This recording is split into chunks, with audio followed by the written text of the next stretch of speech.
Boy Tapang nagsalita na tungkol sa mga pinagsasabi sa kanya ni Makagago. Sinabi niya nga dito na binabastos daw ang kanyang partner dahil doon sa content ni Makagago na kung ano nung pinagsasabi kay Cherry White.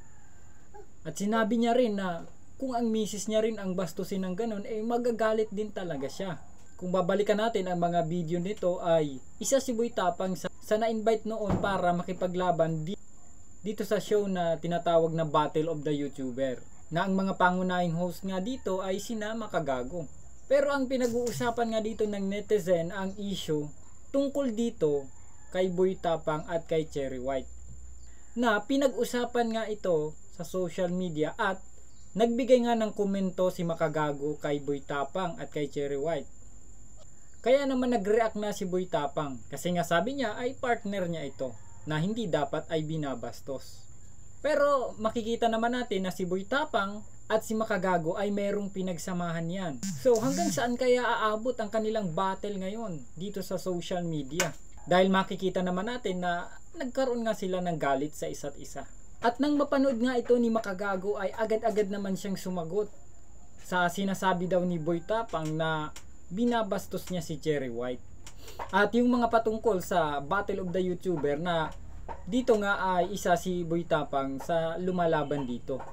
At lumalabas na naggamitan lang daw sila o pinasikat ni Boy Tapang ang Battle of the YouTuber or yung Battle of the YouTuber yung nagpasikat kay Boy Tapang. So ito nga ang pinag-uusapan nila. At binanggit niya na rin kung ano yung mga ginawa niya kay Boy Tapang past year. Almost, ang binanggit niya dito ay 5 years ang nakaraan or 6 years. Kung paano niya tinulungan si Boy Tapang noon. Nandyan na yung nung gustong kumain ni Boy Tapang sa isang magandang kainan, masarap na kainan, ay nagpa-Gcash siya. At yung mga nangyari bago ang laban niya sa Battle of the YouTuber, sa madaling sabi ay parang nagkandalugi-lugi sila dahil sa ginawa ni Boy Tapang. Kaya nga galit na galit ito si Makagago kay Boy Tapang. So magkakaayos pa kaya sila? So makikita naman natin na itong dalawang ito ay magkasangga talaga noon pa man. Pero dahil dito sa iisang babaeng ito at yung isa naman ay nagmamalasakit, ang naging damdamin naman itong isa ay hindi na pinapansin yung pagmamalasakit niya kasi nga ito si Boy Tapang ay in love sa babaeng yun. Kumbaga parang nagkalimutan na sila sa pinagsamahan nila. Sabi pa nga ni Makagago, dahil sa 1 week niya palang na girlfriend.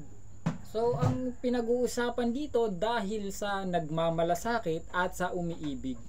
Kayo kung kayo ang nasa ganitong sitwasyon, ano ang gagawin ninyo? Halimbawa kayo ay magkaibigan. Aayusin nyo na ba ang gusot na to o patuloy pa rin kayong magbabatuhan ng mga pananalita at ng mga nagawa ninyo sa isa't isa? Anong masasabi mo? Comment mo na down below. Don't forget to subscribe.